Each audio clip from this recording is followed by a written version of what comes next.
historically, and, even...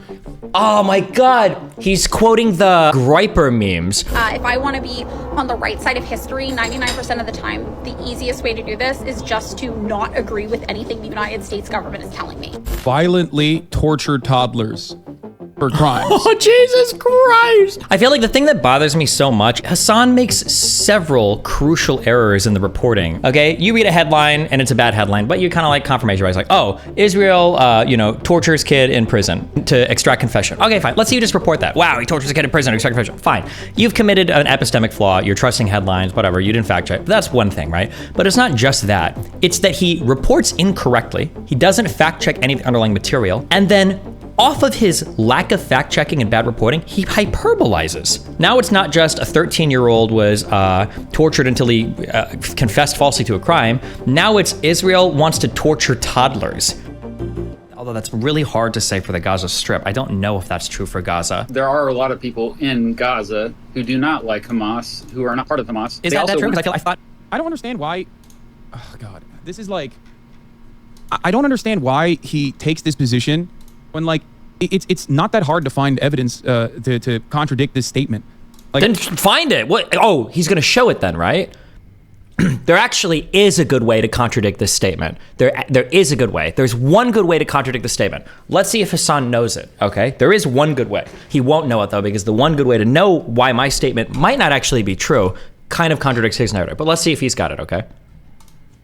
Guy, every time I see clips of Destiny, it's always like very confident, but also confidently unsure. Oh, it's just this clip. Well, I just want to see if he shows the evidence. Because he's like channeling State Department propaganda, it oftentimes is just left unnoticed. Like, people don't look at it and go, wait, what do you mean? You're not really sure? Okay, well, how about you get sure? Like, you could look it up, right? And he always invokes... Then he's going to look it up, right? Well, then look it up. Plausible deniability so that people can turn around and go, yeah, well, he said he was not necessarily sure. And I don't really understand it. Like, there is a way that you can become sure. There is polling that is done consistently. Like polling that shows how many people in the Gaza Strip support October 7th? Or what polling are you going to bring up, Hasan? I know he's not going to bring up the one poll that says like 92% of people don't support Hamas because it's 92% of people believe that Hamas is not doing a good job running the Gaza Strip. I know it's not just going to be that one number that could have to do more with administrative issues than anything to do with like terrorism or Islamic jihadism or any of that shit. I know Hasan's got more than just that one number, right?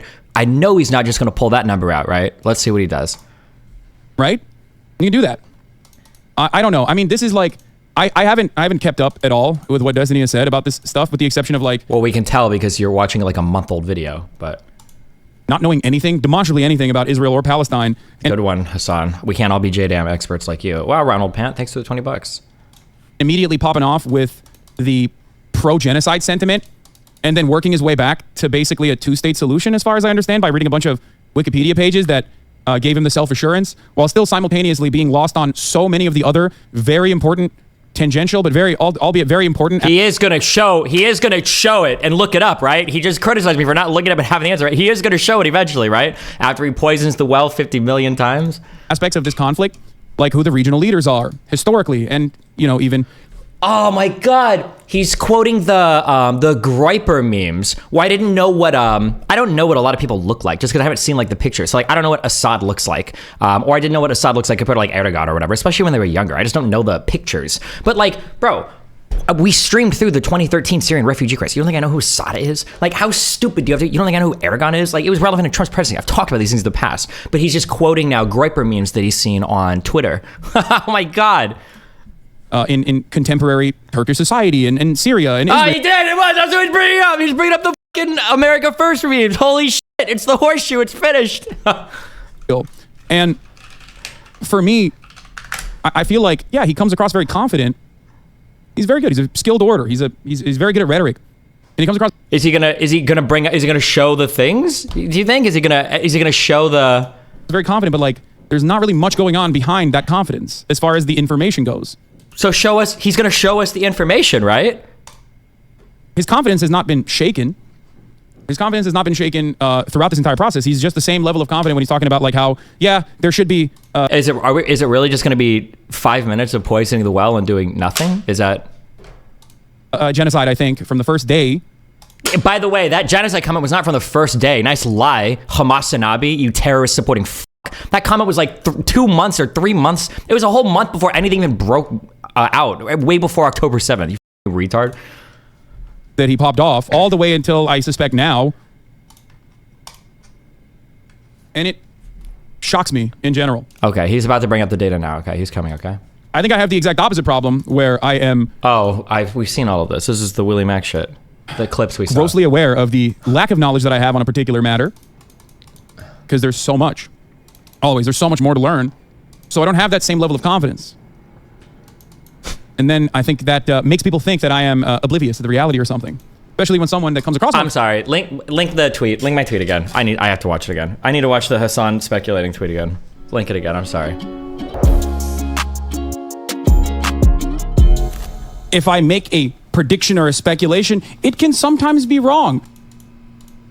IDF didn't bomb the hospital? Yes, it did. Yes, it did. You piece of shit. Yes, it absolutely did. You genocidal scumbag. You have no dignity. You do not have an ounce of dignity inside of your soul. You piece of shit. You garbage, monstrous scumbag. You garbage, monstrous scumbag. Why did you lie? How can you live with yourself, you genocidal piece of shit? If I make a prediction or a speculation... My understanding is Hamas has enjoyed pretty widespread support in Gaza since 2006. When approaching... That's not true. Hamas has never reached a governing coalition, never reached the same majority popularity that Arafat enjoyed in the first elections ever held. Hamas squeezed out an electoral victory that America forced the Palestinians to... Where did this dog shit talking point come from? America forced! America forced! Like, yeah, we wanted them to have democratic elections. That was kind of part of the whole transition to the Palestinian Authority post-Oslo Accords. It was the fact that they would have like an elected body of people and blah, blah, blah. Yeah. What is, I think they use this America forced narrative like it's some kind of like we put Hamas there. Hasan doesn't know. He doesn't know this because it doesn't fit his narrative. If you want to fight against the idea that the majority of people in the Gaza Strip or the majority of Palestinians support certain Palestinian groups like Hamas, the best argument against it is actually the fact that Palestinians brutally kill. They kill people that are suspected collaborators. It might be the fact that people don't support Hamas as much as it seems to be, but they have to, because if you collaborate or you're suspected in collaborating, you get killed. The first and second Intifada, I believe in both of those, I believe over 1,000 Palestinians were killed by other Palestinians that were suspected collaborators with Israel.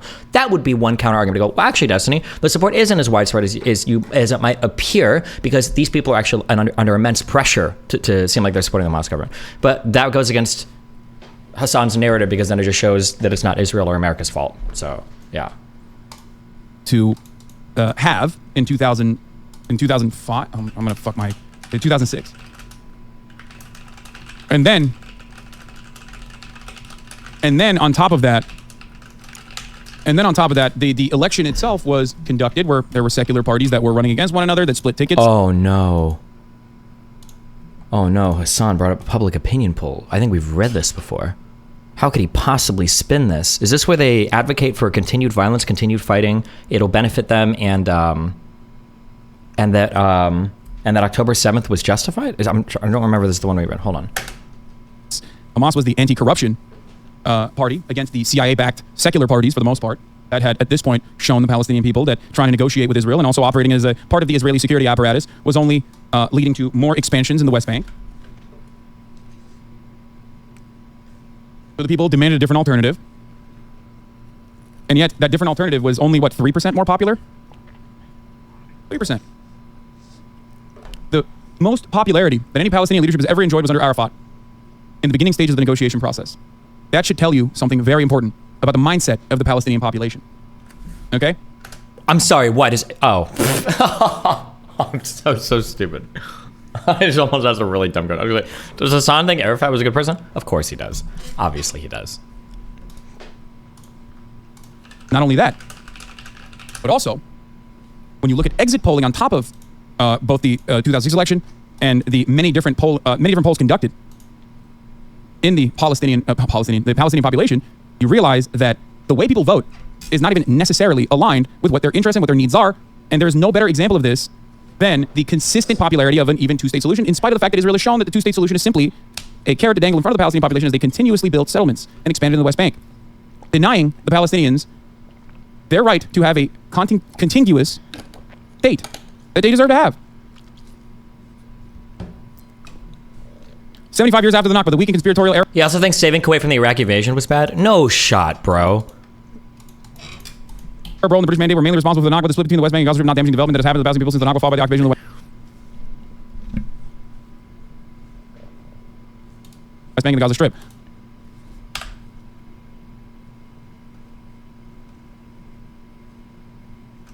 Role in the British mandate. 66% believe Israel will not celebrate its 100th anniversary, and 51% believe that the Palestinian people will be able to recover Palestine in the future. Holy shit.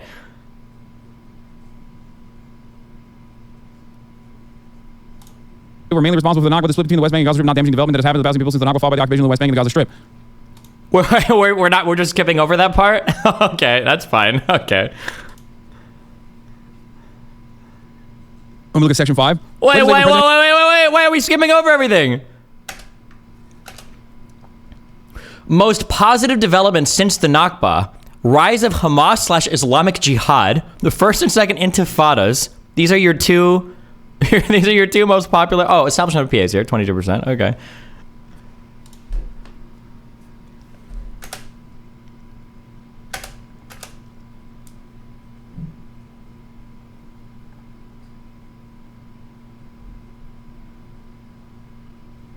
Armed escalation and a third intifada. 71% support the formation of armed groups. 86% say the Palestinian Authority does not have the right to arrest members of these armed groups.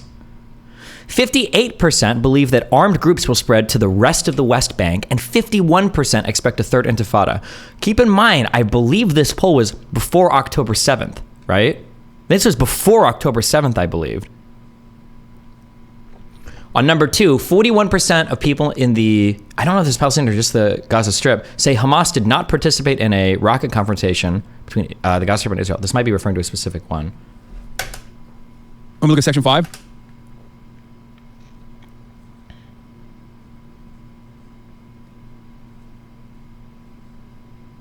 %63% say that Israel's interest lies in the continued existence of the Palestinian Authority, meaning they are not in favor of it. Yeah. Legislative and presidential elections. 69% want elections to take place, but 67% don't expect it to happen.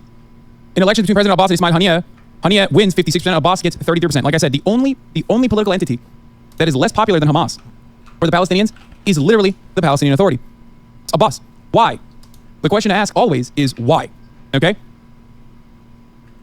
The answer is super understandable. It's because Israel has squashed deliberately any kind of conciliatory governmental body that the Palestinians have put together time and time again, and used them as collaborators to show the Palestinian people that they are not interested in negotiations whatsoever and only interested in propping up. Wait, so was he a supporter of Arafat or not? Because Arafat was also the head of the Palestinian Authority post Oslo Accords, was he not? Right? Because the PLO and the Palestinian Authority, and then Arafat was the head of the PLO, I believe, or was Abbas the head from the start? Let me check. Hold on, let me check on this.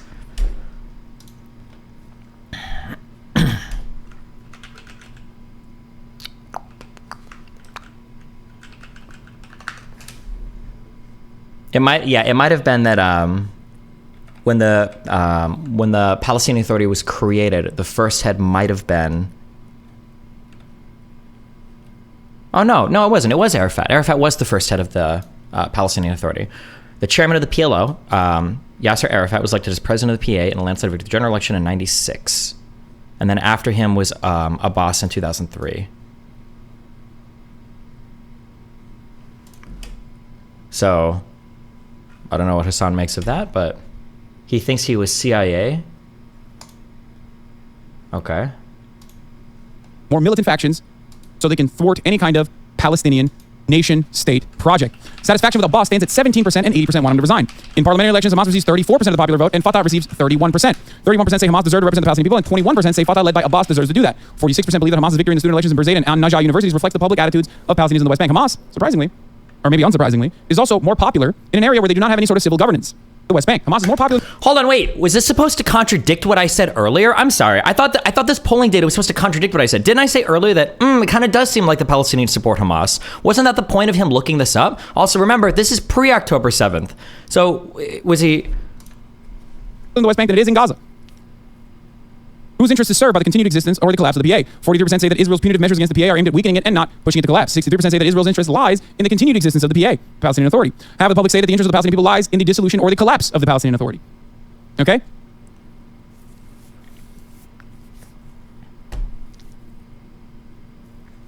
I agree with the general claims about popularity. People point to these elections and polls and say Palestinians love Hamas as though it is any more true than pointing at U.S. president and saying Americans love him. No, there were two shitty choices and we chose one. Bro, we've got a whole primary process. I'm sorry, but that's just cope. That's just not true.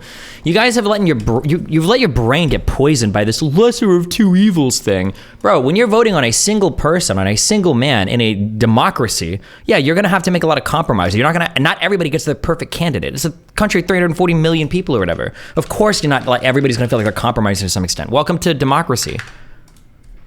330 million people, sorry. Why do I feel like our population has been 330 million for like a decade? Am I just making this up? Fuck me. Okay. Of the Palestinian Authority and the Israeli authorities among Palestinians, but Hamas is very popular in Gaza. You can see mass people cheer. He's taking issue with your usage of widespread. I'm sorry, 50% plus isn't widespread? Can you give me a percentage of that? I'm sorry. What percentage counts as widespread? Does it have to be 95%, 70%, 80%? I would say that over half of a population supporting an actual Islamic jihadist terrorist group, an actual Islamist party, okay, that is committed to terrorism, that's pretty widespread support, okay? Here in the both Gaza and the West Bank, something you'll never see with the PA. Yes, because, and this is Benjamin Netanyahu's own personal admission, time and time again, both in closed-door meetings. Oh, he's going to bring up the one meme. Bro, he doesn't, dude. I don't care. I'm going to watch him do this. I can print all of his talking points. I know them all. They're so stupid. He's going, they've admitted that they want to support Hamas because they've said, if you stand against the existence of a Palestinian state, the best thing you could do is support Hamas. And that's where the Qatari briefcases of cash came from. Other Likud members in 2019, or on television, as a matter of fact, that they can always, in any effort to thwart Palestinian statehood, has to happen by propping up Hamas as the only entity to bargain with, the only entity to negotiate with. Okay, I'm done. I don't care. He has literally nothing to say about any of this. Okay, let me just we need to chew through all of our links here. Okay. Oh, wait, this is 3 days old. From 44 to 134. Over my career, like, they've leveled up. Now they don't even say that. They're just like, you're a terrorist who loves Hamas. I love it. I'm moving in. I can feel my apartment expanding in his mind. Yeah, they call me Hamasabi. It's like kind of funny. It is kind of funny. So like, I think of that. It's kind of funny. So like, I can't get too mad at it. No. But also at the same time, it's like, you know when it's like a good one, but it's being done by people who are like very racist. So then you're like, oh, guy I hate just made a good point. I love how Hasan is like Schrodinger's brown man. Like when it's convenient, like, well, obviously I'm white and I'm trying to say blah, blah, blah, blah. But then in other times, I can't even fake it. I don't even know his accent. I can't even do it. Yeah, but he like, I am from Turkey. And what did he say to Ethan? Do you know what it was like living through terrorist bombings every single day? Like, I'm sorry. You could hear the terrorist explosions from all the way up there on your $4,000 purebred fucking quarter horse or whatever the fuck. Get the fuck out of here, Hasan. Come on. I can't even believe you would say that to somebody who lived in Israel for what, 4 or 5 years? Ethan said, not him. No, Cristofaro. Hasan said that in response to Ethan. I am 99% sure. I'm sorry, hold on. Am I misquoting there? I'm sorry. Find the quote. Did I mistake that? No, you're right. I know that I'm right. You go find the video if you don't want to. I know that he said that. Okay, we're only bringing up this clip just because somebody challenged me on this and said that I wasn't being... Counterparts. I've talked to Ofer Kasif. I talked to... Have you lived through... daily suicide bombs in cafes and bus stops? Or as a matter of fact, I have. I grew up in Turkey, but that's a different point. Bro, what a wild statement. What a wild statement.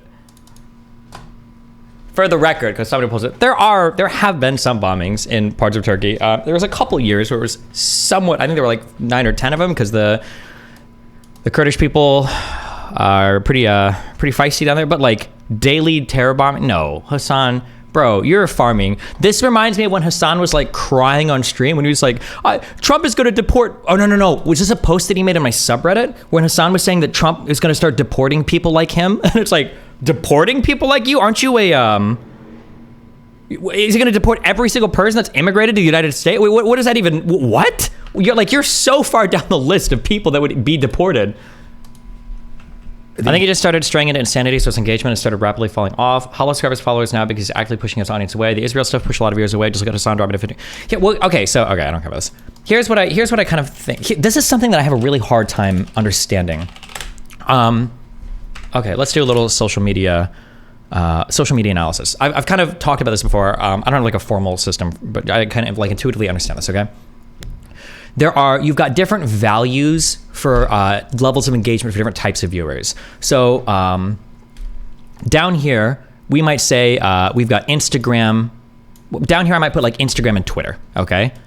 Wow, you've got 1 million followers on Instagram or Twitter. You know, maybe you'll make $100,000. I don't know. No, you won't. I'm sorry, a year. Maybe if you do a fuck ton of sponsors. But yeah, Instagram and Twitter are down here. Then you come up here and you've got TikTok, okay? TikTok is, you can get a lot of followers, eyes in front of a lot of people. You can rise and fall very quickly. Engagement's kind of shit. From TikTok, we move to platforms like YouTube, okay? Your engagement is much higher here, depending on the type of content you put out, assuming it's not YouTube Shorts, right? Okay, this is much, much, much higher. And then here, you've got things like, I think streaming right now, for the past 10 years, has been the ultimate form of viewer engagement, okay? I can put your ass in a chair and keep you there for 10 hours, okay? Watching what I'm talking about. People on Instagram and Twitter wish they could get this level of engagement. TikTokers wish they could post videos longer than, 1 minute long.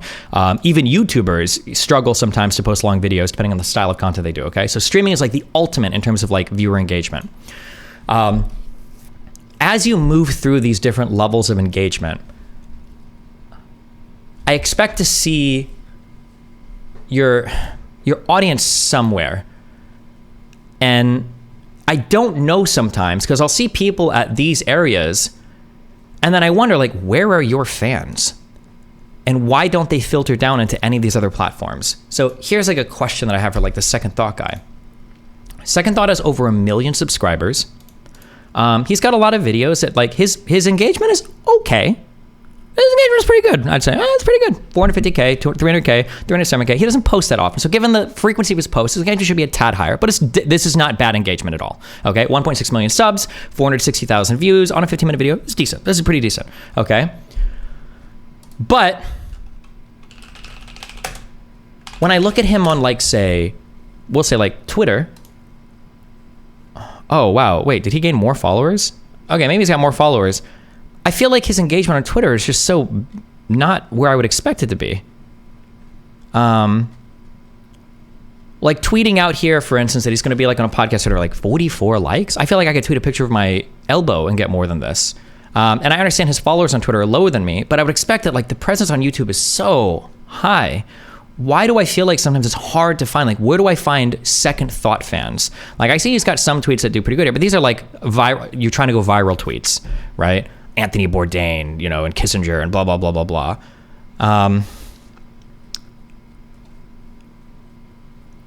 Look at the YouTube comment section, see if it's botted. You get crazy engagement though. I get good engagement because I don't bot any of my shit. And I wonder sometimes if everybody else does.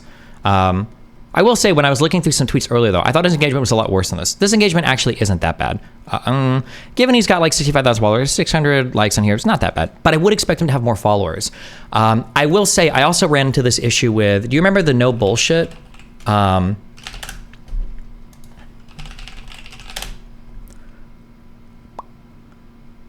Wait, did he delete his channel? Fuck. This is another guy that was getting I think he was over 10 million views a month at one point on this channel, the no bullshit. But when I looked at his Twitter, he had like 3,000 followers and no engagement. And I'm like, where is your audience? Like, where do they interact with you at?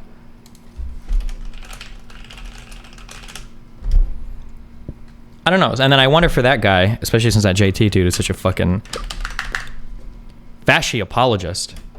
Isn't it without the? Is it? I thought it was the no bullshit. Hold on, we got a call coming up.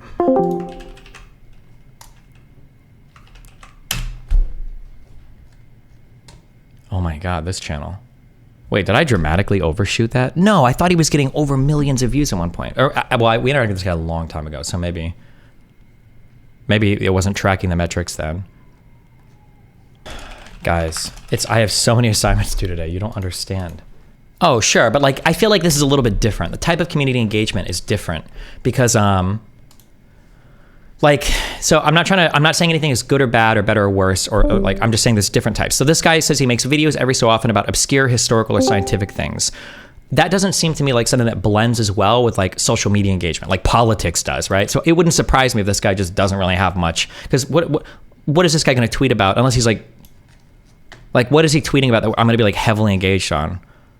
Where it's like, oh yeah, his Twitter, you know? Whereas like for people to do politics, it's like, oh, I want to talk about like all of this shit. I want to talk about like the politics of today in Israel, Palestine, and Ukraine, and I want to talk about Aragon and all blah, blah, blah. Like politics, like I think lends itself well to engagement on social media platforms. So it wouldn't surprise me. Like for instance, that internet historian guy, I wonder like what his Twitter following is. Hey buddy. Oh, 530,000 actually. Okay, this guy's a big dude. Damn. Hi, what's up? Why did August started linking me this girl's channel? I have never seen so much bad information put up anywhere in my entire life before.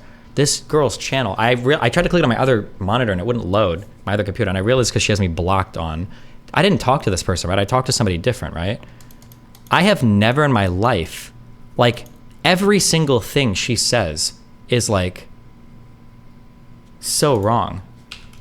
It's the commie business owner. Oh yeah, we looked at her shit. Oh, that was true, okay.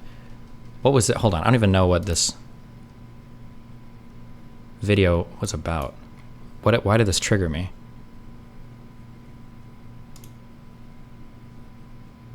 I made a video talking about how, as an American, if I want to be on the right side of history, 99% of the time, the easiest way to do this is just to not agree with anything the United States government is telling me. If the United States tells me a country's my enemy, it's probably not. If the United States tells me somebody's my ally, they're probably up to no good. This is the simplest shortcut to having a pretty good opinion about foreign policy that you as an American can take if you don't have time to research things. Fortunately, I do have time to research things. And that is why when this person said, if you don't like it here, you should try going to North Korea, Iran, or Afghanistan, I had to laugh. These are hilarious examples of other countries to choose, and I will explain why. First of all, North Korea, I as an American am not allowed to visit. I think I spent a lot of my childhood assuming this was because North Korea didn't want people going there. And seeing what was going on. Actually, people from other countries can and do visit North Korea, but you know who's not allowed to visit North Korea?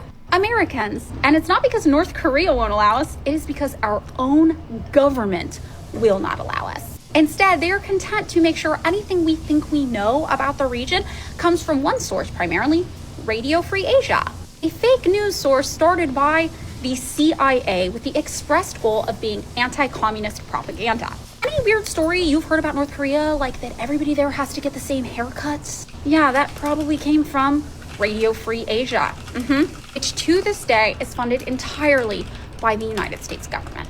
So, babe, I cannot go to North Korea because the United States will not allow me, because they do not want Americans to see the disconnect between the propaganda machine that they have created, telling you things about North Korea, and what actually happens in North Korea. I feel like if the United States doesn't allow you to go to North Korea, which I'm not even sure if that's true,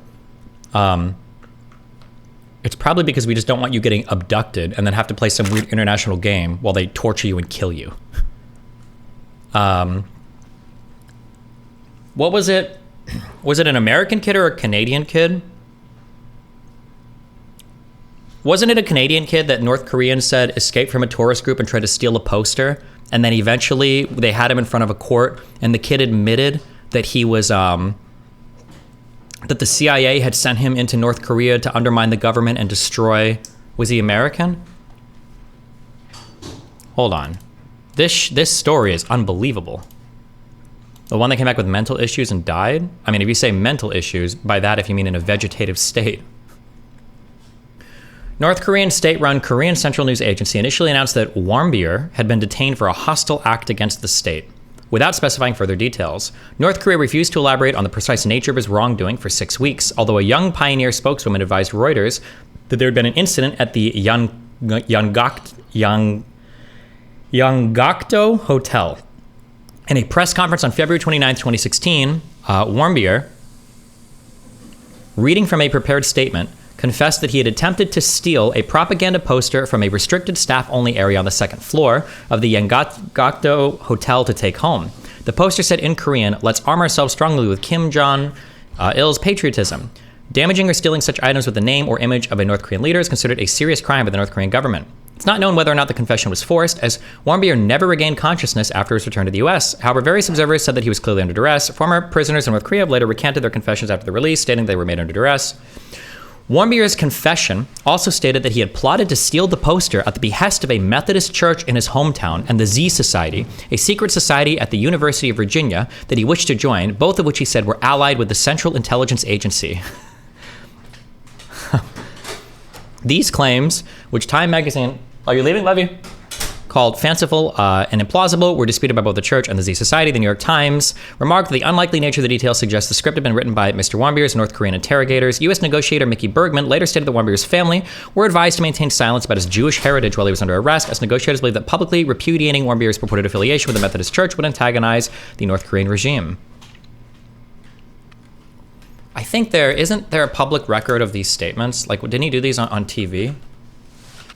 I feel like I remember watching this. Yeah. He walks stiffly into the room, head bowed, flanked by his North Korean guards. Then, 21-year-old American Otto Frederick Warmbier, a student at the University of Virginia, appears to break down.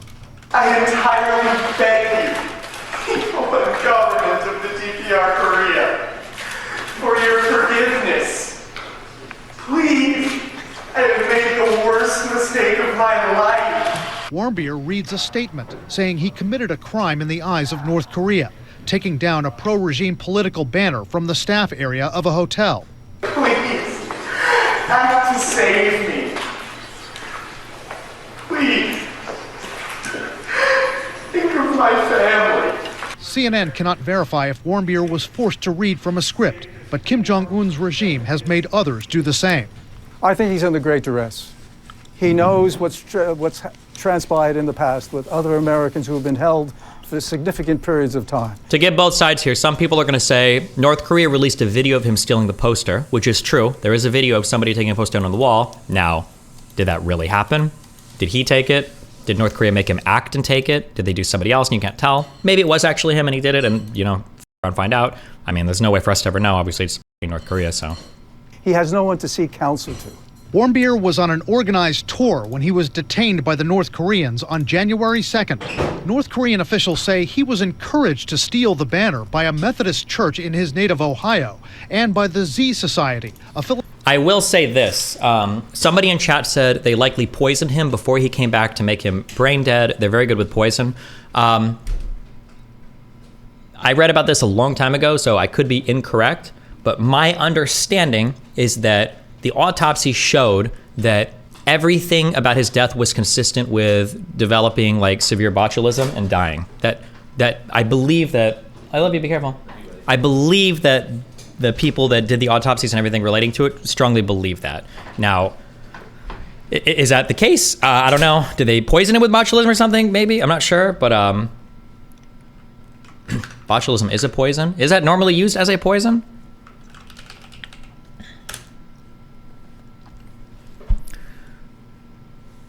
Warmbier had contracted foodborne botulism shortly after sentencing and had fallen into a coma after taking a sleeping pill. They didn't, according to his medical team, brain scans revealed Warmbier had suffered extensive loss of brain tissue throughout his brain, consistent with a cardiopulmonary event that caused the brain to be deprived of oxygen. Doctors said that they did not know what may have caused a cardiac arrest if one had occurred, but that it could have been triggered by a respiratory arrest, while a neurointensive care specialist at the hospital said there was no evidence indicating botulism. Oh, maybe I'm wrong on this. His doctors found no evidence of physical abuse or torture. Scans of Warmbier's neck and head were normal outside of the brain injury. They added, we didn't see any evidence of healing fractures or healed fractures that were within that time frame.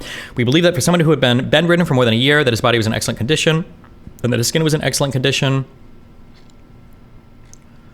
At the request of Warmbier's family, an autopsy was not performed, and only post-mortem external examination was conducted. Doctors speculated that the cause of death could have been a blood clot, pneumonia, sepsis, or kidney failure. Sleeping pills could have caused Warmbier to stop breathing if he had botulism and was paralyzed from it. The University of Cincinnati doctors found no evidence of botulism, but several... Oh, I don't know why I had this. I thought this was pretty... Never mind. I f***ed up here. But several neurologists said that botulism could not be ruled out given the length of time before Warmbier's return to the U.S. GQ journalist Doug Bach-Clark suggested that Warmbier might have attempted suicide sometime after his sentencing. The U.S. coroner who examined Warmbier's body said his death... after his death, said that Warmbier's body showed no obvious signs of torture. But yeah, what a wild... Imagine you lose your kid to like... to North Korea. Damn, this guy, he was American, Jesus. 22 years old. He was sentenced to 15 years imprisonment with hard labor for trying to take a poster. Wait, is his death just coincidental with the North Korea shit? No, he died while in North Korean care. I mean, really, he did. When he was shipped back to the US, he was brain dead, I believe. And then eventually they pulled the plug on him when he was in the US. Philanthropic organization at the University of Virginia, whose members' names are secret. Pyongyang says the group has ties to the CIA. The Ohio Church and the Z Society say they have no connections with Warmbier nor the CIA.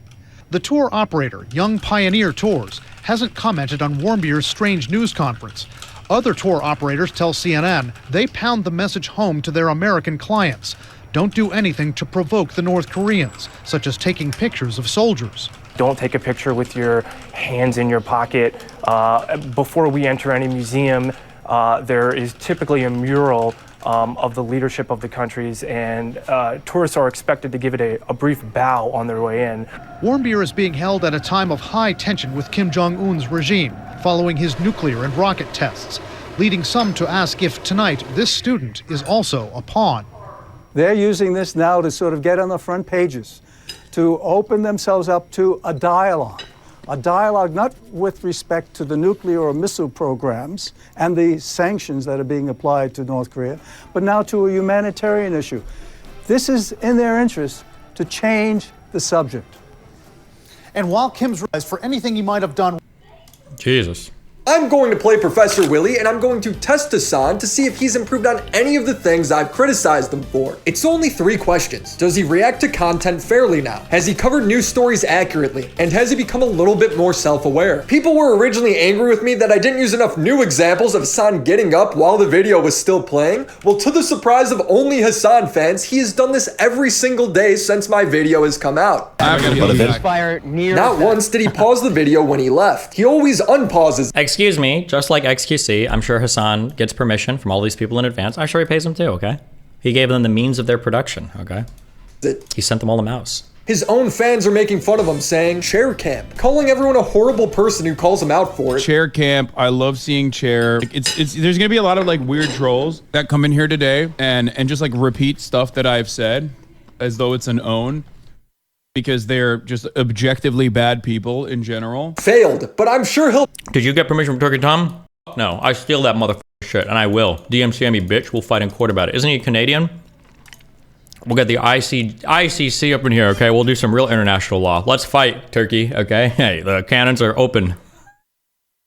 He'll pass the next question. Oh my God, he's crying. I'm just kidding, though. Don't actually do that. I love you, Turkey. What a bitch. This guy's insane. Almost as insane as being able to turn your room into a planetarium. It's Cyber Week, and that means it's the best time of year for shopping online. And I just found the gem of a lifetime. It's the Galaxy Projector 2.0 lamp. Be sure to go to galaxylamps.co/WillyMacShow to get your Galaxy Projector 2.0 and take advantage of the grandest sale of the year. Thank you, Galaxy Lamps, for sponsoring this video.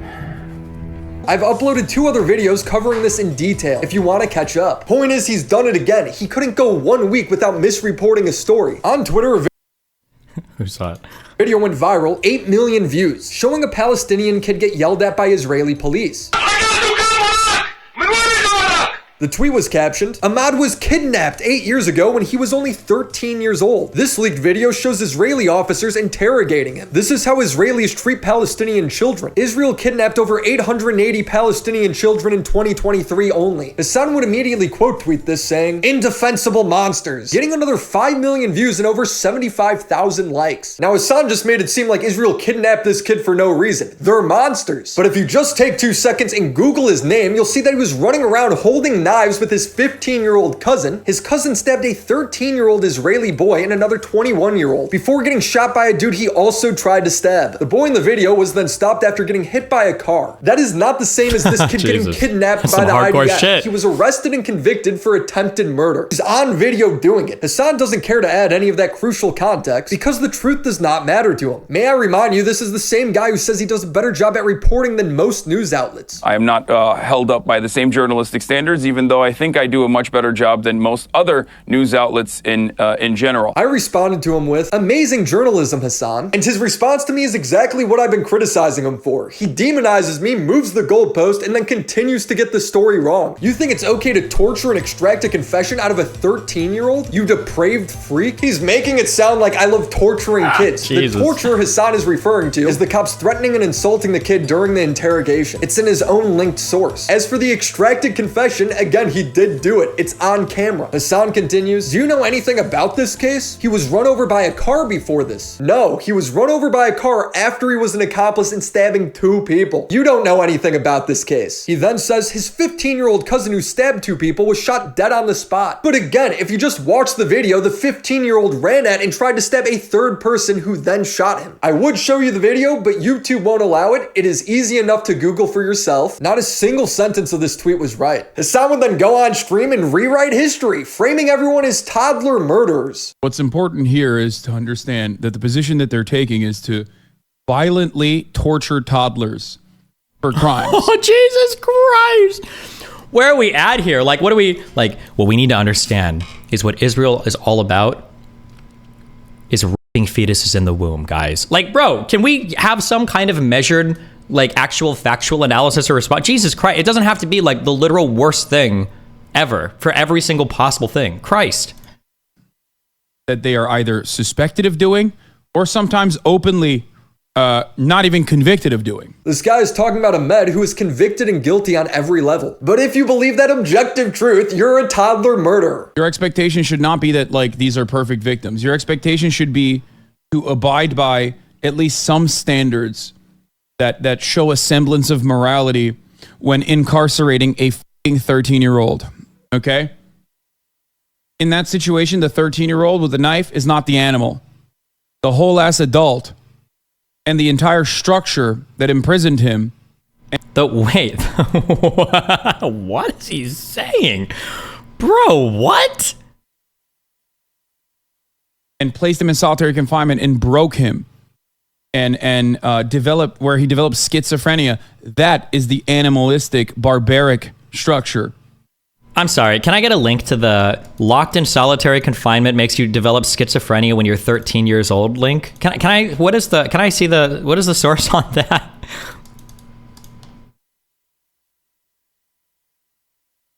Okay. A 13-year-old is innocent, man. Fucking ridiculous. I don't get how he's victimizing this kid. 13-year-olds can and do commit crimes. In the United States, we have 13-year-olds that have served life sentences for attempted murder. Same charge. And I don't know what this dude's like personal politics are, but I don't think he's like anti-Palestinian. I don't know what the fuck's going on there. But it is very shocking to me that, like, these guys will literally take any position they can because they probably think, I don't know what the fuck I'm talking about. You don't. And this makes it seem like Ahmad Manazra was like completely living his life and then that was just like ripped off the streets or something. I guess that's the reason. Oh my God, he's learning. Yes, you misreported the story. That's the point. He's finally getting it. Progress. I suspect he didn't fucking know the full details and saw something on Reddit and thought, oh, this is a good opportunity to strike. You don't know the full details. Without like reading up on it again, or even if now he's read up on it, he probably can still try and justify it by being like, look at the video, he's running around with a knife. A 13-year-old under no circumstances should be put under this condition, okay? There's no world. What is he, bro? In which this is appropriate or acceptable. If he wants to have the opinion that you shouldn't be able to imprison 13-year-olds, okay, fine. But just look at how he shifted the goalpost throughout this entire conversation. It starts off with the IDF are monsters for kidnapping this 13-year-old for no reason. When called out, he demonizes me by implying that I like it when 13-year-olds get tortured. He then says the cousin was shot on the spot, leaving out the details that he was trying to stab a third person. He then calls everyone toddler murderers for thinking these kids are guilty, which they are. Position that they're taking is to violently torture toddlers. And then when he finally gets on stream, the argument becomes, well, they did do it, but 13-year-olds shouldn't serve 9 years. Oh, and Willy's a drama farmer, so it doesn't matter if... I feel like the thing that bothers me so much, it isn't even so much that, like, Hasan makes several crucial errors in the reporting where it's like, we get further and further away from anything that I consider excusable, right? So, like, here's one thing, okay? You read a headline, and it's a bad headline, but you kind of like confirmation, right? It's like, oh, Israel, tortures kid in prison to extract confession. Okay, fine. Let's say you just report that. Wow, he tortures a kid in prison to extract confession. Fine. You've committed an epistemic flaw. You're trusting headlines, whatever. You didn't fact check. That's one thing, right? But it's not just that. It's that he reports incorrectly. He doesn't fact check any of the underlying material. And then off of his lack of fact-checking and bad reporting, he hyperbolizes. Like, now it's not just that you've copied a headline that was incorrect or misleading at best, deceitful at worst. You didn't check any of the underlying facts, even though you're better than most mainstream news. Good for you. But now you hyperbolize the story, right? Now it's not just a 13-year-old was tortured until he confessed falsely to a crime. Now it's Israel wants to torture toddlers. You're hyperbolizing a story that didn't even happen. Like, it's actual. I don't like calling what Hasan does propaganda, because propaganda isn't always false. It doesn't have to be false. You can show true, like, for instance, if you were to do movies are propaganda, right? Top Gun is propaganda, arguably, right? If you want access to U.S. military equipment, you can't show the U.S. military in a bad light. I believe that's an explicit agreement the U.S. military makes. If you want to do a movie about our shit and you want to use our equipment, that's fine, but we have to look good, right? And you can argue that's a form of propaganda, but, like, is it a lie? Is it fake? Like, it's a movie, right? Propaganda doesn't be fake. So Hasan does worse than bad. He does worse than propaganda. He does disinformation. I don't like that people assume that all propaganda is fake. It's not, and not all disinformation. Yeah, he engages in like propaganda plus disinformation. It's very, very, very fucking annoying. If I'm wrong. The reason why I'm bringing this up though is because while this dipshit doesn't have any real politics associated with it and is just simply trying to drama bait and drama farm, there are, however, plenty of people who do legitimately have a political ideological position. Hold on, if you actually cared about any of the news you covered, you would get it right the first time. You wouldn't leave out all these crucial details. Don't pretend like you care when you really don't. Hasan admitting he's a propagandist isn't a meme at this point, because that's what he's actually doing, misrepresenting stories to support his worldview. Just like I do propaganda. I'm a propagandist. Well, no, for the record. But Hasan doesn't only get geopolitical news wrong, he's so incompetent he can't even get YouTube drama right. Let's detour. Pokimane came under fire when she launched her newly made Mina cookies. This happened because she acted like she was in a lab crafting these for 2 years. I'm so excited that I finally can. Like, I can't believe I'm uttering these words. I have been working on launching a brand / company / product for the last 2 years. Imagine 2 years of not being able to share that. When in reality is the exact same ingredients as another brand, showing that it was most likely a white labeled product. She also marketed it as a health food because there is extra vitamin D, but there is nowhere near enough vitamin D to supplement a vitamin deficiency like she claims. Like, it was just an idea in my mind. I had no idea if it was possible, but she made it happen. We have infused vitamin D. If you are like me, you might have a vitamin D deficiency. I know I have for a very long time. Anytime I get my blood work done, that's always top of the list. I'm always trying to take vitamin D supplements. The fact that we can make a delicious, healthy snack and it has functional benefits like vitamin D. God, she oversold this so hard. Bro, just say you sell merch cookies, okay? You sell merch cookies. It's fine, okay? You sell merch cookies. That's all good. And by the way, the nutritional facts, these are the exact same cookies. The only difference is 3 micrograms of vitamin D. Now this is where I get a little bit upset. You have to eat 7 cookies to get 120 IUs of vitamin D every single day. In my opinion, that is not an efficacious dose of vitamin D, and therefore it should not be used to market product. Pokimane would sell these in packs of 4 for $28, breaking down to $7 a pack, which I think is a pretty hefty price for repackaged cookies, but Pokey would laugh at everyone for saying so. I'm like, oh my god, $28 for cookies? It's 4 bags. Oh no! Don't say it. That's $7. No, don't say it. $7 Don't say bag. it. I know. I know. Math is hard. Don't say it. Don't. No. You're an idiot. But that's okay. Okay, just don't call me broke. Like, if you're a broke boy, just say so. Which is a hilarious response since she said this in her launch video. I don't really come out with many things. I haven't even had merch in like years. I don't want you guys spending your money on something unless it's really, really worth your money. I don't like to promote very many things for that reason. So I really hope it's something that you guys will love just as much as I love it. They don't. She would also be called a hypocrite because she criticized creators in the past for using the same rhetoric. Invader V called her viewers broke for not subbing to her for $5. Doesn't matter how broke you are. If you have time to watch Twitch, you have $10. Now that I have more clarity, okay, and I'm farther from V, and I've got more time to think about what she said here, okay, because initially I was like super defensive of what V had said, okay. She's absolutely 100% correct. I can't believe, I wish she wasn't such a pussy, okay? She should have went live and she'd have been like, yeah, that's right. If you are watching streams for 5 hours a day and your excuse for not subbing is I can't afford it, yeah, what the fuck is wrong? If you don't want to stream, or I'm sorry, if you don't want to sub, that's fine. If you're like, fuck it, I don't sub, I don't spend money, I don't put my credit card, I'm too lazy to do it. Oh, fuck it, that's fine, based. But if you're like, I can't afford it, it's like, you can't afford it and you're spending 20 hours a week watching stream?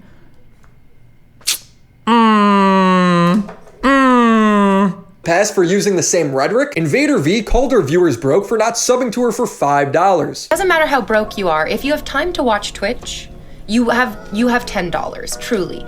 If you don't have $10, you probably don't have time to watch Twitch because you should be working. How are streamers so detached? Everyone listens to podcasts and streams at work, at Destiny, takes them as fuck. It's not about streamers being detached. It's about you, Brando. How young are you? Actually, this applies to millennials too. Something happened with people's attitudes, okay? I don't know what changed. I don't know where this entitlement came from, but when I was growing up, okay, we had, I'm sorry, my bad. There was a program called MicroTorrent. Some people call it uTorrent, okay? Moment of silence. We had a program called uTorrent, okay? MicroTorrent, okay? This program, we used it to torrent things. We pirated video games. We got the crackers. We got the keygens with all their glorious music. We downloaded albums. We were part of private tracker sites. We were on Napster, Kazaa. We were on Oink's Pink Palace. Okay, that's how we got shit. But you know what? We knew when we did it, we knew it was wrong, okay? If somebody came up to you and was like, bro, you pirated some shit? You're like, hell yeah, I fucking jacked that shit. And people are like, damn, dude, you don't get caught. It's like, yeah, if I get caught, I'm fucked. But I did steal that shit. And I did pirate it because I want it for free. Because I don't have $14 for Hybrid Theory, okay? You think people that have this much angst in their teenage life, okay, are working a job? Listen, mom and dad aren't buying me music that has rap in it, okay? Even if the rappers are white, okay? I'm sorry, Mike Shinoda, I can't do it. I gotta fucking pirate this shit, okay? But we knew it was wrong. Somewhere along the road in the past 10 or 15 years, you guys like changed your mind to where you're like, oh, pirate? Well, excuse me? I have a right to, I can watch any, ad blocker is that's a human fucking right. You disgusting piece of shit. Ad block is a human right. I have a right to determine what I see on, that's unbelievable that you would try to say that you can't pirate something. All the companies are greedy and they try to rip us all off and blah, blah, blah, blah, blah. Like, what the fuck, bro? Listen, I still pirate shit sometimes because, I mean, I'll pay for it if I can. If it's too complicated, fuck it. But like, bro, this weird like moral authority argument, be like, I have a right to pirate everything and blah, blah, blah, is so weak and it's so stupid and lame. Like, just own it. Sometimes we steal shit. Listen, some kids when they're 7 or 8, they steal bubblegum from stores. You know what happens? Some people when they get up, they download P2P programs or uTorrent or, they fucking... Okay, we're finishing this. You should be trying to earn money. It's not a ton. It's not like a ton of money. Arisan, I thought it was more you're choosing a job that the content is only optionally paid and then crying when people are choosing not to pay you. Was she crying that people chose not to pay her? I don't know if that happened. If that happened, then I'd say, oh, that's stupid to do that. My understanding is she was just responding to somebody in chat saying, I don't have enough money to sub. In which case, I think the response is 100% fair and accurate. Pokey would reply, if $5 is an irrelevant amount of money, then she shouldn't need the $5 from your subscription. If she argues that it adds up when multiple people give her $5, then she should realize it works the same way when it comes to saving. Get these shitty takes off of my timeline and off of my streaming platform. Pokey's Why, Pokey, why? objectively wrong in this situation. She's falsely advertised the product in multiple ways, she's charging a lot of money for it, and she's hypocritically calling her audience broke for not buying it. It is a slam dunk case. How could you possibly screw up covering this story? Well, Hasan finds a way. Charlie made a video saying pretty much the exact same thing I told you, and Hasan, while reacting to it, implied that you would only have that opinion because she's a woman. But first, of course, he has to leave while the video is still playing. The chance that you have... My brain is scrambled. What happened? So after missing all the context of Charlie's video, he comes back and says this. When Pokey calls everyone broke. The big mistake here is that she thought that she could be a woman online and then also come across as... God, how did he fuck this take up? It's such an easy, like, ugh. Not super serious in this very important moment. Even if you're fucking joking, even if you're fucking making a meme like, oh, broke boys or whatever, one that I've made a million times over.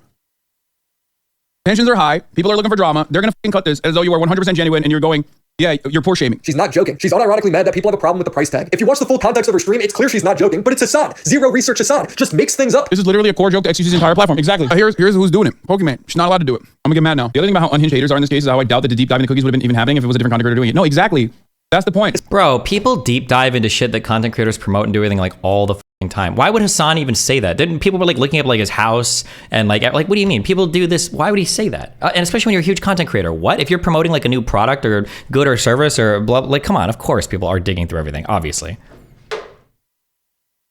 Hasan saying XQC would get away with this again just shows how much he talks out of his ass. Charlie would debunk Hasan's point immediately on stream. Hasan said if XQC said that to his community was broke, nobody would say a thing, so Pokey is a victim, I guess.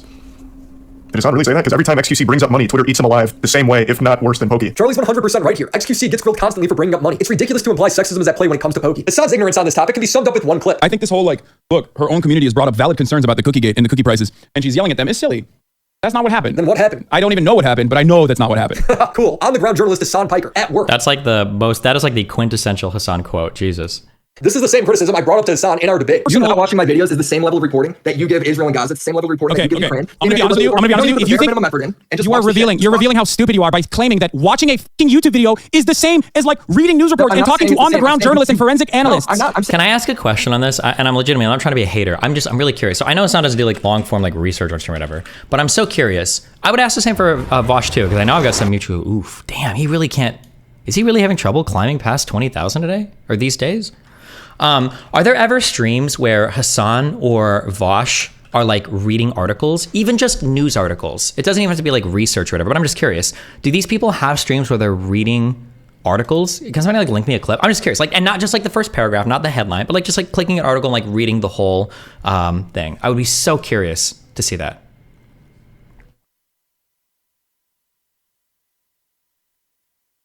Oh, he's playing games. Saying you won't even do the bare minimum and you won't even do it for a drama video. I'm losing my friend. If Hasan can't accurately navigate a simple and straightforward drama about cookies, do you think he's capable of navigating these complex geopolitical issues? No, of course not. He's making stuff up all the same. And since it's about breaking news, his misreporting leads to people getting radicalized and him labeling people as drama farmers who correct them. It's embarrassing. It's shocking, I guess, more so to me that this is like a farming operation that works. When he says this, he's just self-reporting as a full-on lolcow. If you want people to stop farming you, you have to stop misreporting stories. You have all the power in this situation, but he can't because he's unaware of his lolcow ways. Fresh milk from Willy's Drama Farm in Piker City, USA. Buy a hat. It's a real hat at WillyMacShow.com. He was reading Wiki to prove his point and it proved him wrong. Wait, really? Do you have a link to that? I feel like I got linked to this, but I clicked it off stream. I don't think I ever watched it on stream. I don't even remember if I fully watched it off stream. Link in the description. Comes with extra vitamin D. I give it an A+. There is just zero accountability with this guy when it comes to covering the news. Hasan Piker, F. Illegal drugs. Dude, this guy is such a fucking idiot, dude. One, you're black. Hasan has been misreporting stories going on 2 years now, and his Twitch audience has been dwindling because of it. And due to his demonization of other people for having different points of view, he lost his biggest avenue to new viewers, being the Leftover podcast. What's saying rip leftovers? I can't believe he killed this podcast. Oh, here's Vosh doing research. Oh.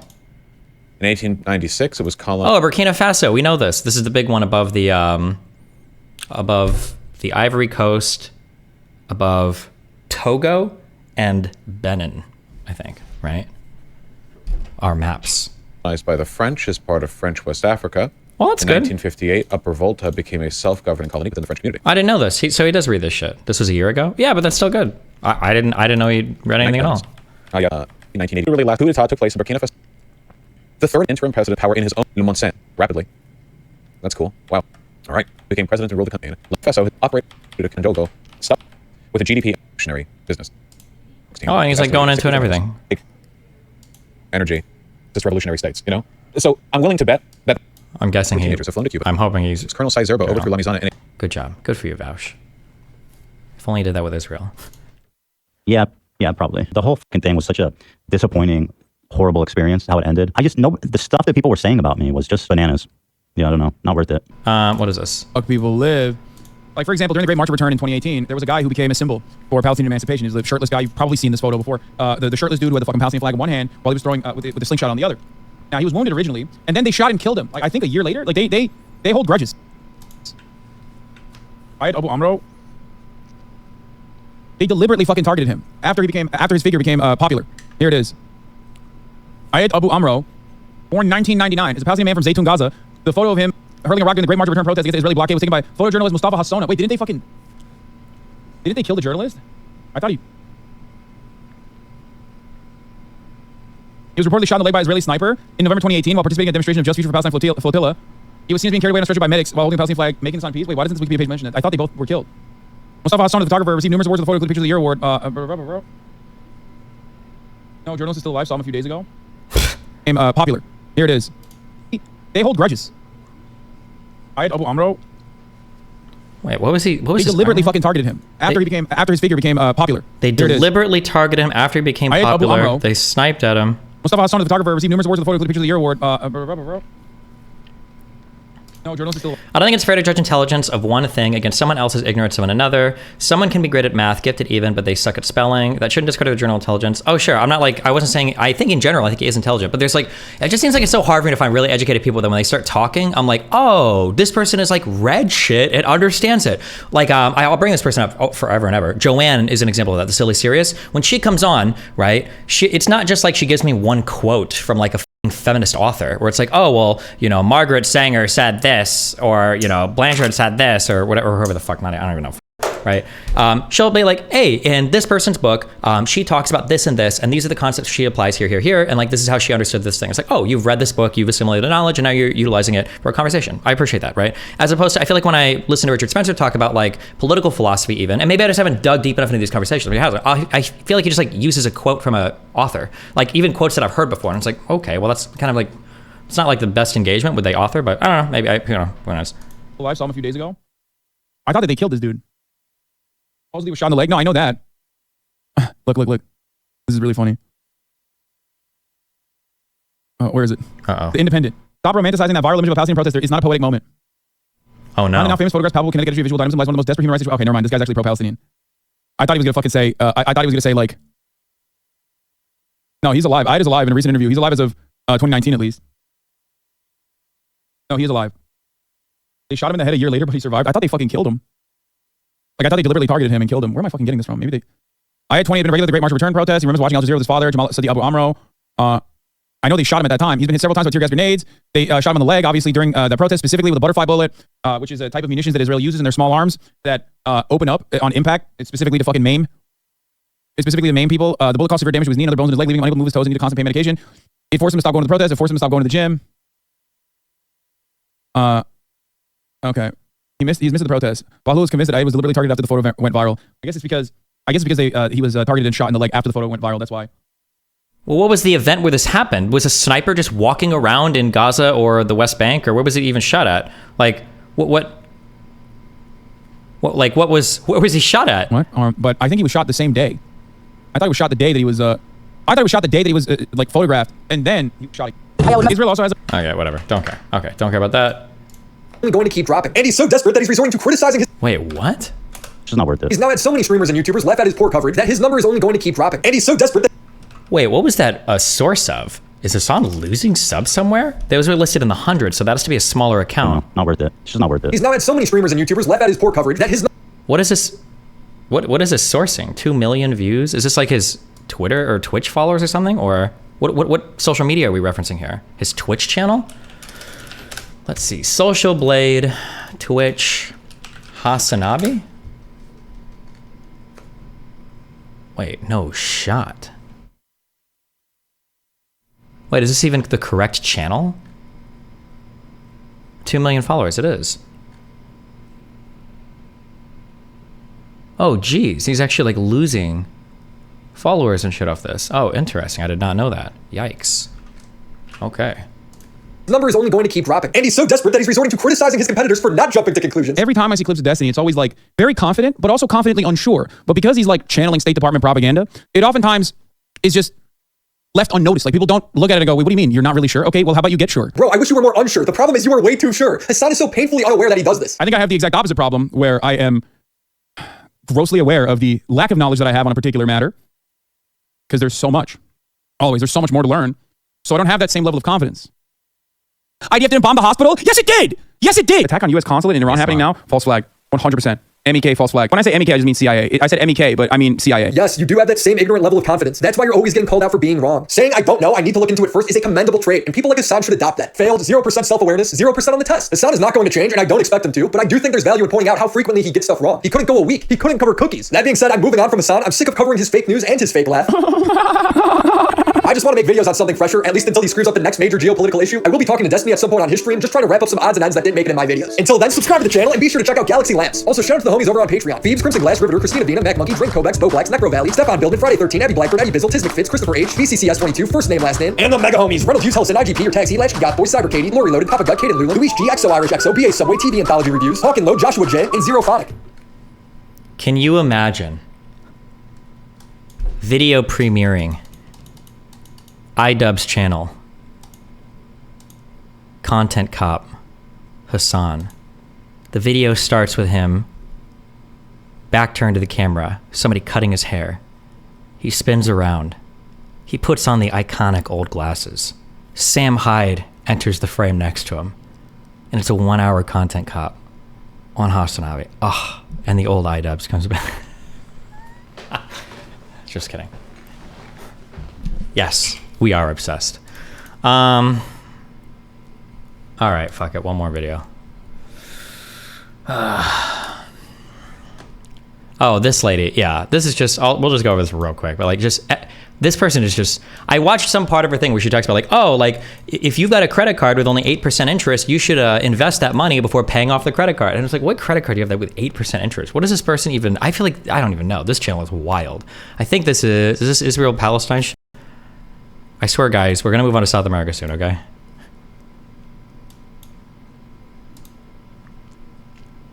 Okay, if you know anything about the history of Palestine, saying Palestine attacked first is an absolutely wild thing, and we're going to break down why. Palestine has been consistently under attack since World War I, and specifically under attack by the British or the British-backed Israel since around 1917, 1918. Basically, British-backed Israel is a curious choice of words, not necessarily incorrect depending on your perspective, but missing a lot of the story, but okay. During World War I, a lot of colonial powers in the West started to notice the Middle East was resource-rich. What? As World War I was starting to come to a close, Britain and France signed a secret agreement to divvy up the Middle East to be under their colonial spheres of influence. Not necessarily, no. I think she's referring to the Sykes-Picot Agreement, but what ultimately happened was all of these individual areas were just given mandates until they could self-govern. They weren't kept under colonial control. They were basically given to the people that were there once the mandates expired. That was the whole point of the mandates. That's what, yeah. They kind of met as the war was coming to an end, and they were like, hey, you can take that country and I'll take this country. And Britain was like, I'll take Palestine. I don't know what you mean by take the country. It was, these were mandates that were to be handed over to the people eventually, which is what happened with all of these. Thank you very much. By the time the war came to a close, the Ottoman Empire, of which Palestine had previously been a part, did not exist anymore. And Palestine was not part of an Ottoman Empire. There was no Palestine in the Ottoman Empire. That's not true. There were regions that mapped onto it. It might have been Syria, Palestinia, or whatever, or that might have even come after the Ottoman Empire, but there was not a region called Palestine in the Ottoman Empire. But Britain was like, hello, Palestine, I control you now. And the Palestinians were like, this is bad. This thing came about in 1917 called the Balfour Declaration, which is basically where a British lord wrote an open letter. The Palestinians wouldn't have said it's bad if the British control them, because everybody wanted there to be mandates on this area because they thought they would get it afterwards. That was totally fine. I didn't care at all. The issue wasn't the British. The issue was the Jews. Well, the European Jewish settlers, more specifically. To another British lord that was like, hey, you know this new trend picking up steam called Zionism? I think we should give the Zionists a way to easily colonize Palestine, and then they will defend Britain's interest in the region. So this gave kind of the green light for Zionists to start to move into Palestine without Palestinians' consent and without the invested interest in becoming Palestinians themselves. The expressed intention was to take over Palestine and secure it for British interests. To safeguard it was the term used. Term used in what? Wasn't it safeguard a home for the Jewish people? They should have the Balfour. What was the safeguard it for British interests? Is that the case? Now, during this time, Palestinians started to get really freaked out, and a lot of them started to organize. There was a communist and socialist labor party element happening in Palestine at the time, and disproportionate to the... I think everybody that moved here, even the Zionists that moved down, were like labor-related Zionists as well. It's not like it was communist versus capitalist. What a weird way to shoehorn in. Remember how I said everybody likes to shoehorn in their particular pet perspectives into this issue? Like, oh, it was the communists that were trying, and then the evil Israeli capitalists showed up. Like, okay. Population, a lot of those people themselves were Jewish, but they were not Zionists. For reference, themselves were Jewish. Proportionate happening in Palestine at the time, and disproportionate to the population, a lot of those people themselves were Jewish, but they were not Zionists. A lot of the people in Palestine were not Jewish. There were Jews there, but it wasn't a lot of them. It was a percentage of them. Was it 3 or 4%, I think? For reference, around that time, about 3% of the population of Palestine was non-Zionist Jewish, right? And that's more than the population of Jewish people living. Oh, good. She got one of the numbers. Okay. In the United States today. And these Jewish workers actually did like... That's more than the number of Jewish people living in the United States. Wasn't it like 10,000 people that were Jewish in the Palestine area? How many Jews live in the United States today? It's not 10,000, is it? Hold on, let me see if I can pull a number out of thin air. If I had to guess, I'm going to say... Oh, I could be so off. Hold on, let's think. I'm gravitating towards... I'm going to say 5 million. Fuck it. Let's see it. How many Jews in America? Oh, okay, 7.6 million. Whew, order of magnitude. A call for their Arab non-Jewish brothers and sisters in Palestine to join them to fight the terror incoming that was... She means by percentage? Okay, well, that's a stupid comparison. Why would you compare this by percentage? It doesn't make any sense. A country of 300 some million people versus like a few hundred thousand. Like, it's still dumb. That's a stupid comparison. Zionism. They were like, Zionism is going to be really, really bad. It is just the West wanting to control our country. We need to fight this with everything we have.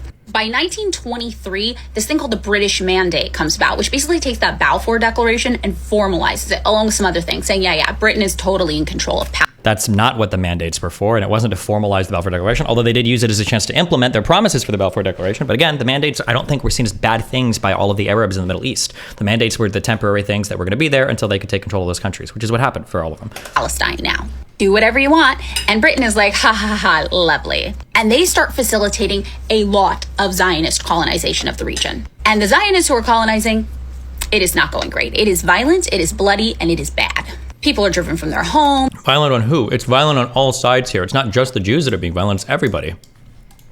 People are set on fire. People are assaulted. Children are killed. There are a number of massacres that occur leading up into 1947. Some of those massacres happened in 1947. By 1947, the Zionists and the Palestinians are clashing so much, and everybody is mad at Britain. Because Britain by this point is like, oh shit, this is a mess. And Britain tells the Zionists, maybe cool it on the colonization.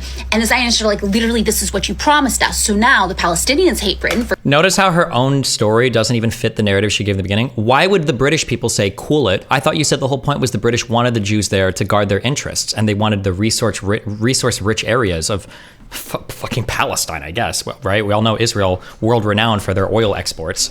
Yeah, but wait, what do you mean? Why would the British be upset here? Madeline Pendleton? Shouldn't the British be really happy because their entire goal was to just displace the Arabs? Like, her own story isn't even self-consistent. For giving away part of their country without even asking them. And the Zionists hate Britain for going back on telling them like, yeah, just colonize and do whatever you want. So Britain is like, this is a mess. We're not prepared to take it. And they hand over control of Palestine to the UN. Now, Britain had been toying with an idea of partitioning Palestine into two separate countries, one for the Zionists and one for the Palestinians. And everybody around the world is pretty much like, this is a terrible idea. But the UN is like, this is a great idea because they have no fucking clue what to do either. And we're just going to do that. We are going to give the Zionists 55% of the land, even though by this point, even with all the colonization, it's only 33% of the population. And we're going to give the Palestinians 45% of the... Keep in mind that land given to the Jews wasn't given to just Jewish people. It was like 55% Jews, 45% Arabs, I believe was the split. Their original land that they never agreed to have taken from them. That they just lost because Britain signed a buddy deal with France, who also had nothing to do with Palestine. Also worth noting, had nothing to do with it. What do you mean? They defeated the original owners of the territory, the Ottoman Empire in World War I. What do you mean they had nothing to do with it? What? the 45% of land that Palestinians got omitted major agricultural areas, major seaports. They basically gave all the good stuff to the new colonizing entity. I don't know if that's true. If we do deep dive, if we keep doing this, if I get more on my stream shit, I don't know how much of that land. First of all, the original partition plan was giving a whole chunk of the Negev desert to the Jews, which was shitty land. That land was dog shit. Also, from the land that was good, I don't know how much of that land was good before the Jewish people got there, because they terraformed the out of a lot of that land to make it actually like profitable, harvestable, workable. The Jewish people that went there did a lot of work to, like, I don't think it's terraform. There's another word I'm looking for. Making it arable or whatever. I don't know. Yeah, but. And Palestine was like, we are not accepting this. This is really fucked up. You cannot just come in here and take our country. So by the time the British mandate comes to an end in 1948, war breaks out between the Zionists and the Palestinians for control of the country. But the Zionists... That war breaks out, first of all, the Civil War started in 47, not 48. So we're already pretty off there. 47 to 49 was the Civil War between the Jews and the Arabs. But also, what do you mean war breaks out? Just what about all the other Arab states that were also involved in this war?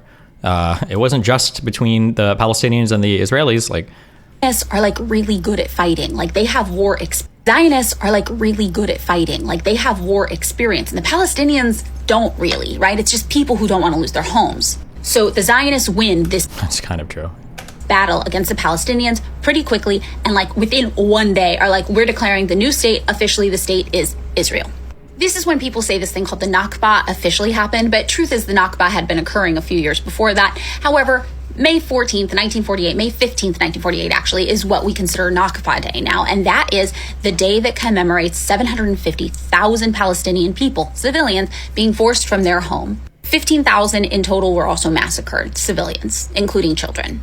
If you want a visual representation of what happened, this is what Palestine looked like originally, and then this blue area is what became Israel that year in 1948. There were still two areas of Palestine that had been part of what the UN had originally thought of as being that like partition state, and these became the areas that were still technically considered Palestine. However, just as a quick thing, because this map is dog shit bullshit. When we look at this map in 1917, this was the mandatory Palestine. This was ran by the British. This was not territory that was owned by Palestinians. It was not a Palestinian state. When you look at 1948, this stuff here was also not owned by Palestinians. This part over here was owned by Jordan, or Transjordan, it might have been called at the time. This part here was owned by Egypt. This was also not owned by the Palestinians. In 67, it ends up getting conquered by Israel, and then 95, I don't know what this is referring to, post-Oslo Accords, I guess. Goals of the new government that was formed there, Israel by the Zionists, were expansion, expansion, expansion. Oh my God, I just clicked off this stupid fucking video. Okay, if you know anything about the including children, of what the UN had originally thought of as being that like partition state, and these became the areas that were still technically considered Palestine. However, the goals of the new government that was formed there, Israel by the Zionists, were expansion, expansion, expansion. They wanted to take over the whole area. Some Palestinians fled the country, others were forced into Gaza Strip, this little strip of land here, or the West Bank, where they were treated horribly by Israel for decades. Finally, in 1967, this horrific treatment treated horribly by Israel in 1948 for decades. Wait, what do you mean? Hold on. Israel didn't even own that territory. You mean treated horribly by the Egyptians when they gave them a fake government? Or do you mean treated horribly by Jordan, which I don't think treated them horribly at all? I'm pretty sure majority of Jordan's population is, well, no, but she would just say Israel was treating horribly. You can make the argument, but by treating them horribly, maybe she means when Israel would like attack onto these lands in response to other violence, and it would usually be disproportionate, if I'm being super charitable, but I don't know why I would be with her. To a war called the Six-Day War, where Palestinians attempted to win their independence and freedom from being so controlled by Israel on all borders. They lost. They were crushed by Israel on all a war called the Six-Day War for decades. Finally, in 1967, this horrific treatment led to a war called the Six-Day War, where Palestinians attempted to win their independence and freedom from being so controlled by Israel on all borders. They lost. Has nothing. No part of the Six-Day War was about that. Number one, and number two, Palestinians didn't even exist. It was Egypt and Jordan that owned these territories. There was no fight for it. What are you talking about? Were crushed by Israel in 6 days, hence the 6 Days War. And Israel then occupied this area of Palestine. To this day, Israel was just, the 6 Day War was just Israel versus the Palestinians. Oh, that's an interesting take. Okay, cool. Very interesting, very interesting. all of what technically should have been Palestine is under Israeli occupation. This means tightly controlled motion. This means security checkpoints. This means apartheid. People can't walk on certain streets if they're Palestinian. This also has come with brutal displays of force and attacking the Palestinian people constantly over the years. If you want a breakdown of how many Palestinians or Israelis have been killed in the region since 2008, here it is. This side is Palestinians, this side is Israelis. So you can see the Palestinians are getting disproportionately fucked with in this situation. And again, all of these people are people who just want to go back to their homes they were forcefully expelled from by Britain, basically, when Britain agreed to give away their country without their consent to somebody else. There is actually a peaceful protest attempt that has been done multiple times in Palestine. It is called the March of Return. This is when people attempt to just leave Gaza Strip, where they are currently walled in and fired upon indiscriminately, and just go back to their original homes. Now, when these have happened, we have seen that the IDF, Israel, just shoots at them. Attempts at peaceful protests have been met with, yes, murder. It is not uncommon in the Gaza Strip or in the West Bank to have members of your family that you know have been killed by the IDF for minor infractions, if they were infractions at all. The control over the remaining elements of Palestine by Israelis has been absolutely brutal since 1967, when they were able to occupy those lands. And occupied people under international law have a right to defend themselves from the oppressors. To say that Palestine attacked first is to ignore all of history, wherein the West conspired with a new emerging country, Israel, to steal Palestine from the Palestinians, and in the process attacked, yes, and killed 15,000 people, and continues to kill, depending on the year, hundreds or thousands of Palestinians annually. Now, when it comes to what the Palestinian people actually want, why they say from the river to the sea, Palestine should be free, they want to restore the original borders of Palestine. And this does not mean that they're not open to peace negotiations with Israel. In fact, anytime Israel has come to the table to do peace negotiations, it's always been actually not offering a two-state solution at all. It'll be things like, you can have your little state back, but we still get to control your border and you don't get an army, which, given the fact that Israel has been indiscriminately firing upon civilians in Palestine for years, doesn't feel very safe, right? The ultimate goal of Palestinian liberation would be to just have one country, the country of Palestine, which is secular, and in which multiple people from different backgrounds, Muslim, Christian, Jewish, Arabs and non-Arabs alike, can coexist and live together like they used to in Palestine. The rightful country that was stolen from Palestinians by England. And this is even what the Hamas charter says, okay? Anybody who's like, but Hamas are terrorists who hate Jewish people. It's like, if you read This is what the Hamas charter says. The Sunni Islamist government, the Hamas charter says they want the Islamists that want a secular state. Hamas charter, they actually explicitly say in there, we have no problem with Jewish people. The problem we have is with the Zionist entity that is Israel, who is intent upon conflating Judaism with Zionism, even though we know they are not the same things. We have no problem with Jewish people. We have a problem with Israel, who continues to harm and kill civilians in our territories, occupies our land, and has stolen the majority of our historical homeland from our people. And if you want to know how literal stolen is, there are like pictures of people looking at their old houses with new immigrants living in them. And like, there's this one famous picture of this old Palestinian couple standing in front of what used to be their house, and there are two American immigrants, right, to Israel, standing in front of it looking at them. And there's a documentary that accompanies this, where the woman came and escorted these Palestinians, because their control is very limited for media purposes, into this area where they could look at their old home. And she asks the Americans who live in that home now, as they come out, she goes, do you feel bad? Like, this used to be their house and you just took it. Like, do you feel bad? And the Americans are like, no, we don't feel bad at all. We feel pretty good, actually. What are you doing here? You should go. As an American, the story of Israel is a story of colonization that feels very, very similar to the colonization of the Americas. Palestine did not and has never attacked first. Palestine has just been trying to exist since World War I. And anybody who says Israel has the right to exist, I ask them, explain it to me like I'm 5, why Israel has the right to exist, but Palestine does not. The thing that bothers me the most about videos like this is there are so many people that are having conversations where they're like, I've done a little bit of research on this issue, and like, I don't know the most about it, but I know like a fair amount. And when they say that, 95% of the time what they mean is they've watched a video like this. Like, I'm so curious, like, I can't even, some of the things she says, I can't even like source them. I don't even know of them as being like, they're not even like conspiracy theories. They're just like wacky and out there. Like the 6-Day War was Palestinians fighting with Israelis. Like, that's such a wacky thing to say. I don't even know where it could come from. Like, it's not coming from Al Jazeera. It's not coming from any lefty online. It's not any pro-Palestinian propaganda. It's just like, there's just literally, it's like, I can't even, usually I can track the source of people's statements, like, oh, okay, I know you got this from that fucking Haaretz article. Oh, you read this in the Times of Israel. I know where you got this from. I know you pulled this from that 2014 Amnesty International bullshit. I know where this one comes from. But like, I don't even know where. Her shit is like novel. It's like a completely and totally new retelling of like the whole history of the region. And it's just like, Jesus. Yeah. Almost every single one of this woman's videos are wild. It's just like crazy, wild, and wacky shit. But I don't know. Okay. All right, listen, I f***ed too hard on the video today. I know I did. We are going to watch this movie though before I go to California. I swear to God we will. I swear to God we will. Okay? I know we will. And if I don't do it, I'll PayPal all of you $10,000. Okay? I'm hosting Lycan. I love you. Be careful. Because we didn't watch the video today, when I do go out of town over this December thing, I'll let you have infinite movie streams, okay? When I do go out of town, okay? There you go. That's my gift to you for not watching the video today, okay? I love you guys. It's been fun. I will, hopefully I'm back tomorrow at an ordinary time if I'm still alive, which I should be. 92% chance I will be. Have fun. Peace out. Love you.